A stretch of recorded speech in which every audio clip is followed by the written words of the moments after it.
Subscribe now and press the bell icon. Never miss an update. Hello students, कैसे हैं आप सब। I hope कि सब लोग बढ़िया ही होंगे। तो पिछले काफ़ी दिनों से टेंस की जो वीडियोस थी वो नहीं आ रही थी, तो आज से आपकी रेगुलर वीडियो जो है वो ग्रामर की आएंगी। निश्चिंत रहिए इसके लिए। आज पिछली क्लास में हम आपको पास्ट के 3 part, past indefinite, past continuous और पास्ट परफेक्ट के बारे में बता चुके थे। तो आज हम आपको इसके last part, past perfect continuous tense के बारे में बात करने जा रहे हैं। तो पास्ट परफेक्ट के बारे में तो शुरू करते हैं।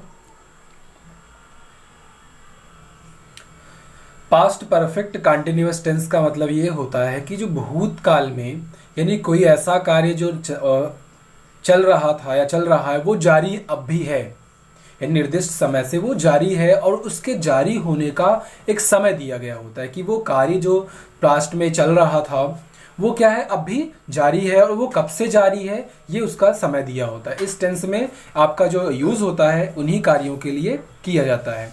क्लियर। इनकी पहचान क्या होती है?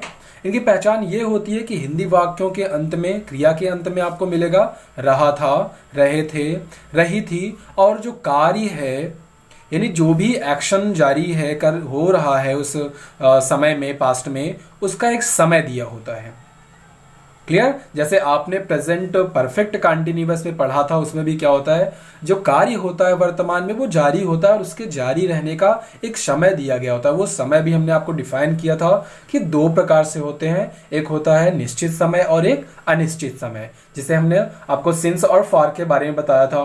तो यहाँ भी आप उसी सिंस और फॉर का ही यूज करेंगे। क्लियर। जैसे अब यहाँ हेल्पिंग वर्ब के रूप में आप करोगे हैड बीन का प्रयोग, हैड प्लस बीन का यूज करते हैं, और जो वर्ब होगी आपकी मेन वर्ब होगी, उस मेन वर्ब में फर्स्ट फॉर्म के साथ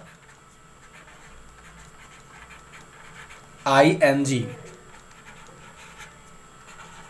का यूज करते हैं। क्लियर। बस और कुछ नहीं होता। उसमें आप हैज बीन और हैव बीन प्रयोग करते थे प्रेजेंट परफेक्ट कंटिन्यूअस में। जो भी अभी वो वीडियो ना देखी हो या अभी उस टेंस के बारे में, प्रेजेंट के बारे में ना पढ़ा हो, तो टेंस की प्लेलिस्ट में जाकर वहाँ पर आसानी से आप उन सबको पढ़ सकते हैं, देख सकते हैं, समझ सकते हैं, आपके सभी डाउट्स क्लियर हो सकते हैं। तो अब बात कर रहे हैं अभी इसके जो स्ट्रक्चर होता है, हमें कोई सेंटेंस जब सॉल्व करना हो, कैसे उसका जो एक स्ट्रक्चर होता है, रूल होता है, किसी सेंटेंस को हमें कब और कैसे, कौन सा सब जो पार्ट है आपका सेंटेंस का उसे कैसे लिखना है, यानी सब्जेक्ट पहले लिखना है कि वर्ब पहले लिखना है कि हेल्पिंग वर्ब, कैसे, मतलब क्या होता है, हम स्ट्रक्चर के रूप में उसे समझते हैं। तो आपका स्ट्रक्चर जो होता है कुछ ऐसा होता है। इसका जो स्ट्रक्चर ऐसा होता है, सबसे पहले क्या होगा, सब्जेक्ट होगा। हेल्पिंग वर्ब के रूप में हमने बताया हैड का प्रयोग करना है। जैसे आप पास्ट परफेक्ट में करते थे तो हैड अकेले, लेकिन यहाँ पर क्या हो जाएगा, बीन साथ में लग के आएगा। तो चाहे आपका जो सब्जेक्ट है वो सिंगुलर हो या प्लूरल, डजेंट मैटर, लेकिन आपको सिर्फ यूज क्या करना है, हैड का प्रयोग करना है। उसके बाद बीन वर्ब की आपको ing फॉर्म यूज करनी है। फिर आपका ऑब्जेक्ट होता है। ऑब्जेक्ट के बाद आपको उस समय के अनुसार, यानी आपका जो समय दिया है, जो सब्जेक्ट है, वो कार्य जो कर रहा है वो कब से चालू है। हमने आपको बताया था 2 प्रकार से होते हैं, एक होता है सिंस और दूसरा होता है फॉर होता है। सिंस का यूज हम निश्चित समय के लिए करते हैं और फॉर का यूज अनिश्चित समय के लिए। तो अगर आपको ये नहीं पता कि सिंस का यूज यानी निश्चित समय में क्या आता है और अनिश्चित समय में क्या आता है, तो हमने इसे प्रेजेंट परफेक्ट कंटिन्यूअस जब पढ़ाया था उसमें अच्छे से डिफाइन किया है। आप उस वीडियो में जाकर देख सकते हैं। हम इस वीडियो के डिस्क्रिप्शन में उसका लिंक दे रहे हैं, आप वहां भी जाकर देख सकते हैं। तो यहाँ जो टाइम होगा उसके अनुसार ही आपको सिंस और फॉर का यूज करना है। इसका जब नेगेटिव सेंटेंस होगा वो हेल्पिंग वर्ब हैड के जस्ट बाद नॉट का यूज कर देना है, उसके बाद ही आपको बीन। बाकी सारे जो आपके रूल हैं, स्ट्रक्चर, वो सेम वैसे ही रखने हैं, इसमें कोई भी चेंजेस आपको नहीं करना है। आपको एक एग्जांपल के माध्यम से हम समझा दे रहे हैं। आप देखिए, इसमें आपके स्क्रीन पर एक सेंटेंस है, आप उसे ध्यान से देखिए क्या है। उसका भाई 4 घंटे से मैदान में क्रिकेट खेल रहा था। तो यहाँ क्या है, आप सेंटेंस ध्यान से समझ लीजिए। सब्जेक्ट के रूप में क्या है, उसका भाई। क्लियर। ये समय दिया गया है, वो क्रिकेट खेल रहा था, तो कब से खेल रहा था? 4 घंटे से। कहाँ खेल रहा था? मैदान में। तो आप सबसे पहले उसके स्ट्रक्चर को ध्यान से समझ लीजिए। आप सब्जेक्ट के रूप में जो काम कर रहा होता है वही आपका सब्जेक्ट होता है, उसका भाई यानी हिज ब्रदर। क्लियर। अब हेल्पिंग वर्ब के रूप में सीधे आप हैड बीन का यूज कर दीजिए, हिज ब्रदर हैड बीन। अब उसके बाद मेन वर्ब है, मेन वर्ब यहाँ क्या है? खेलना। क्लियर। खेलना यानी प्लेइंग, प्ले, प्ले का आप आईएनजी फॉर्म यूज कर दोगे, प्लेइंग। अब खेल क्या रहा है? ऑब्जेक्ट के रूप में वो क्रिकेट खेल रहा है, और कहाँ खेल रहा है? मैदान में, प्लेइंग क्रिकेट। कहाँ खेल रहा है? मैदान में, इन द फील्ड। क्लियर। यहां तक तो आपको समझ में आता है, लेकिन अब ये जो यूज करना है सिंस और फॉर और टाइम का, तो सबसे पहले आप टाइम तो देखिए कौन सा आपको सिंस यूज करना है या फॉर यूज करना है, यानी वो आपका निश्चित है या निश्चित समय है। तो 4 घंटे हमने आपको बताया था, जब कभी भी संख्या दर्शाए, जैसे 4 घंटे, 4 दिन, 4 सप्ताह, 4 साल, 4 महीने, जब संख्या नंबर आए किसी भी समय से पहले, तो वहां पर वो अक्षर वाक्य होता है ऑफ्टन अनिश्चित समय होता है, जहां पर हम केवल फार का यूज करते हैं। लेकिन जब निश्चित समय होता है वहां पर आपको बजे होगा, जैसे 4 बजे, महीनों के नाम होंगे। क्लियर। और सप्ताह के नाम होंगे, वर्ष की नंबर होंगे, यानी जैसे 2001, 2020, ये सब चीजें अगर होती हैं तो वो निश्चित होता है। लेकिन जब क्या हो कि जब हमें पता ही नहीं, कंफर्म नहीं है कि वो 4 घंटा सुबह से खेल रहा है, दोपहर या शाम, पता ही नहीं है, तो क्या यूज होगा वहां पर? वो अनिश्चित होता है।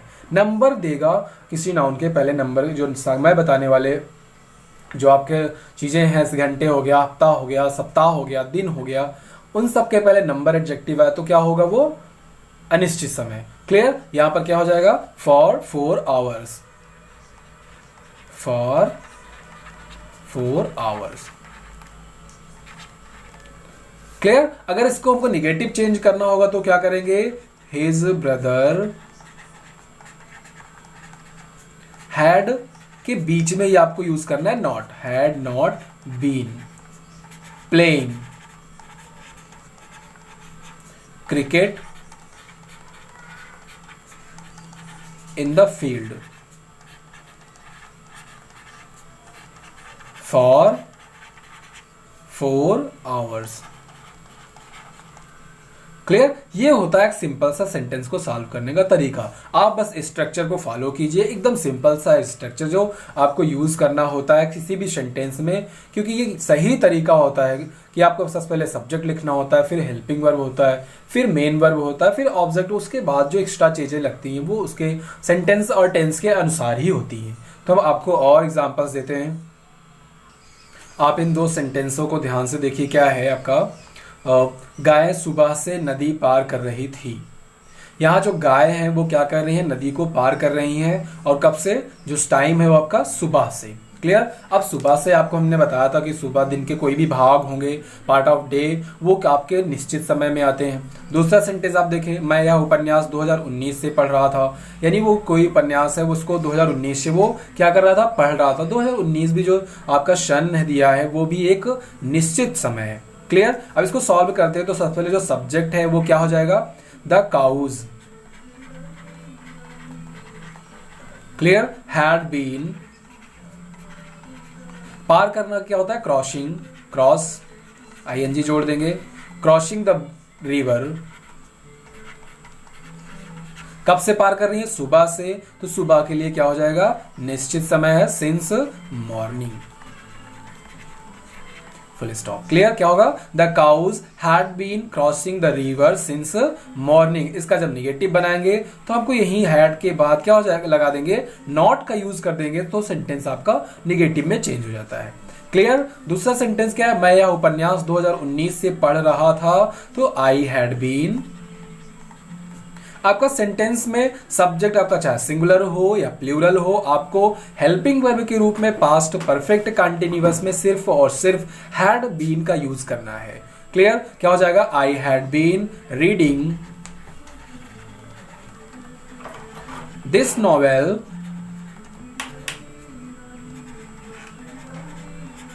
सिंस 2019। क्लियर। अब इसका जब निगेटिव चेंज करेंगे तो क्या हो जाएगा, I had not been reading this novel since 2019। Clear. ये होता है आपका निगेटिव और अफर्मेटिव सेंटेंस को सॉल्व करने का एक सिंपल सा तरीका। तो अब आपको बताते हैं इसका इंट्रोगेटिव और इंट्रोगेटिव निगेटिव कैसे सॉल्व करेंगे। इंट्रोगेटिव सेंटेंस मैंने जैसे आपको सब में पीछे बताया था कि ये दो प्रकार के होते हैं, कि यस नो टाइप होता है और एक WH वर्ड टाइप होता है। जब WH वर्ड टाइप हो, यस नो टाइप होगा तो सबसे पहले हम शुरुआत हेल्पिंग वर्ब से करते हैं, उसके बाद सब्जेक्ट, फिर यहाँ पर इस पास्ट परफेक्ट कंटिन्यूअस बीन उसके साथ लग के आता था, तो यहाँ बीन सब्जेक्ट के बाद हो जाएगा। मेन वर्ब में आपको ING ही यूज करना है, फिर बाकी सारे जैसे आपके रूल में थे वैसे ही आपको लिख देना होता है। ठीक। इसका निगेटिव सेंटेंस सब्जेक्ट के जस्ट बाद आ जाएगा, यानी तीसरे स्थान पे ही रखना है नॉट का यूज। लेकिन अगर आपका यही सेंटेंस WH वर्ड टाइप हो जाता है, यानी सब हिंदी वाक्य में, यानी आपका जो ट्रांसलेशन होता है हिंदी का, उसके बीच में कब, कहाँ, क्यों, कैसे जैसे वर्ड आते हैं, तो आपको क्या करना होता है, जो वो WH वर्ड होते हैं वो आपको सेंटेंस के पहले लिख देना होता है। क्लियर। यानी WH वर्ड आपको पहले लिख देना होता है, उसके बाद बाकी सारे नियम आपको वैसे ही फॉलो करने होते हैं। तो इसमें आपको कोई ज़्यादा टेंशन होने की आवश्यकता नहीं है, एकदम सिंपल सा होता है। बस करना क्या है कि आपको WH वर्ड होगा तो उस WH वर्ड को पहले लिख देंगे, बाकी को वैसे ही देखो वैसे ही कर देंगे। हेल्पिंग वर्ब हैड रहेगा, सब्जेक्ट, फिर निगेटिव होगा तो नॉट करेंगे, बीन, वर्ब में ING, ऑब्जेक्ट, फिर आपका अगर समय टाइम के अनुसार ही क्या करेंगे, सिंस और फॉर का यूज कर देते हैं। लास्ट में आपको ध्यान रखना है कि क्वेश्चन मार्क होना जरूरी है, क्योंकि आप यहाँ पर क्या कर रहे हैं, क्वेश्चन पूछ रहे हैं, प्रश्न कर रहे हैं, तो need it's very important to use question mark. So let's example में आपको समझाते हैं कैसे इसको हल करते हैं। यहाँ आपके दो सेंटेंस हैं। पहला है क्या वह 4 साल से दिल्ली में रह रहा था। आपका यहाँ पर ये प्रश्न पूछ रहा है, यानी यस नो टाइप है, क्या वह 4 साल से दिल्ली में रह रहा था। लेकिन दूसरा सेंटेंस अगर आप देखें, तुम दोपहर से घर में कपड़े क्यों धुल रहे थे। अब ये आपको यस नो नहीं बल्कि WH वर्ड टाइप है, क्योंकि आपसे वो प्रश्न आपसे एक्सप्लेनेशन के लिए पूछ रहा है कि आप कपड़े धुल क्यों रहे थे, रीजन क्या था। लेकिन वहां सिर्फ आपसे वो यस नो में जवाब चाहता है कि क्या वह 4 साल से दिल्ली में रह रहा था। अगर है तो यस करोगे, नो, बस यही होता है। यस नो और WH वर्ड टाइप में अंतर होता है। तो आपको इसको हल करने के लिए क्या करना होगा, सबसे पहले आपको जो भी आपका मैंने आपको पहले ही बताया था कि इस टेंस में आपको हेल्पिंग वर्ब को ध्यान नहीं देना है कि आपको वहाँ पर सिंगुलर है तो कुछ अलग करें या प्लूरल है तो कुछ अलग। आपको बस हेल्पिंग वर्ब के रूप में हैड यूज कर देना है बस। तो क्या करोगे, हैड, उसके बाद सब्जेक्ट यहाँ पर ही,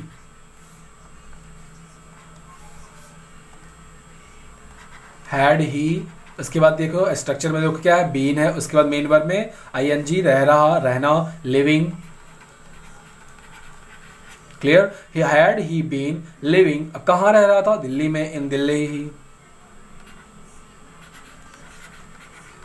इन दिल्ली ही। अब कब से रह रहा था, 4 साल से। अब आप सोचो कि 4 साल से क्या निश्चित है या अनिश्चित है, हम इसके लिए फॉर यूज करने वाले हैं या सिंस। तो 4 साल हमने बताया था नंबर एडजेक्टिव अगर किसी समय बताने वाले के साथ आए तो वो अनिश्चित समय नहीं, फॉर यूज करेंगे। Here had he been living in Delhi for 4 years। Last में क्वेश्चन मार्क। क्लियर। इसका जब निगेटिव चेंज करेंगे तो क्या हो जाएगा, had he not been living in Delhi for 4 years। Clear. यहां पर आपको क्वेश्चन मार्क का प्रयोग करना है। तो ऐसे आपको ही आराम से सॉल्व कर सकते हैं, इसमें कोई प्रॉब्लम नहीं। आप दूसरा सेंटेंस देखिए, ये आपका क्या है, यस नो टाइप की जगह पर WH वर्ड टाइप है। तो WH वर्ड आप देखिए कौन सा वर्ड है, क्यों। तो सबसे पहले हम उसी क्यों को लिखेंगे, यानी वाई। वाई के बाद आप हेल्पिंग वर्ब यूज करेंगे, had. Why had you, subject है आपका, why had you been washing, क्योंकि कपड़े धुलना वॉशिंग हो जाएगा। वॉशिंग धुल क्या रहा है, कपड़े, वॉशिंग द क्लॉथ्स। अब कहां धुल रहा है, घर में, clothing, washing the cloth in the house. धुल कब से रहा था? दोपहर से। अब मैंने अभी बताया part of day is a since, use of since, it means the समय जो है आपका निश्चित है। तो क्या हो जाएगा? Why had you been washing the clothes in the house since afternoon, since noon. Afternoon तो दोपहर का बाद का हो जाएगा, तो वहां पर आपको दोपहर करना है तो नून हो जाएगा। क्लियर? यहाँ पर जिसको इंट्रोगेटिव नेगेटिव चेंज करेंगे तो ये जो सब्जेक्ट आपका है यू और ये बीन, इसी के ठीक बाद में हमको क्या कर देना है? नॉट का यूज कर देना एकदम आसानी से। बिल्कुल भी टफ नहीं है प्रेजेंट पास्ट परफेक्ट कंटिन्यूअस, ये सिंपल, बहुत ही सिंपल है, आपका आसानी से कर सकते हैं। अब हम आपको आशा करते हैं कि अच्छे समझ में आ गया होगा। बस आपको ध्यान क्या रखना है, जो इसकी ये रूल्स हैं, आपका जो रूल है, स्ट्रक्चर है, जिसके माध्यम से आपको पूरा सेंटेंस कैसा भी हो, बड़ा हो या छोटा, इट डजंट मैटर, आप आसानी से कर सकते हैं। क्लियर? आशा करता हूँ आपको समझ में आ गया। लेकिन आपको हम अभी ऐसे नहीं छोड़ रहे हैं, आपको हम कुछ सेंटेंस देने वाले, क्योंकि आपका पास्ट परफेक्ट पूरी तरह से खत्म हो चुका है, यानी पास्ट टेंस ही पूरा क्लियर हो गया है। तो आपको हम कुछ सेंटेंस दे रहे हैं, आप इसे आसानी से हल करें और इसका जवाब हमें कमेंट बॉक्स में जरूर दें। अगर फिर भी अगर आपको कोई प्रॉब्लम होती है तो आप हमको वो भी अपना शेयर कीजिए, ताकि हम आसानी से आपको इम्प्रूव कर सके जो भी समस्या हो आपकी। अगर आप पहले बार अगर वीडियो पर विजिट करें, चैनल पर आए हैं, तो चैनल को सब्सक्राइब जरूर कर दें, बेल आइकन जरूर दबाएं, जिससे आपको कोई भी जो नोटिफिकेशन है वो मिस ना हो। आप आसानी से जो हर रोज़ आपकी पोएट्रीज या ग्रामर की वीडियो जो आपकी अपलोड हो रही वो आप आसानी से पढ़ सकें। क्लियर?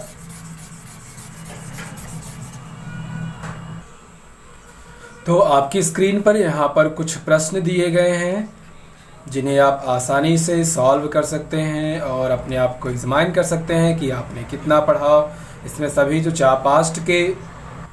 पास्ट के जो चारों टेंस थे उन्हें आपने पढ़ा, उसी से रिलेटेड ये आपके 8 प्रश्न दिए गए, इन्हें आराम से सॉल्व कीजिए।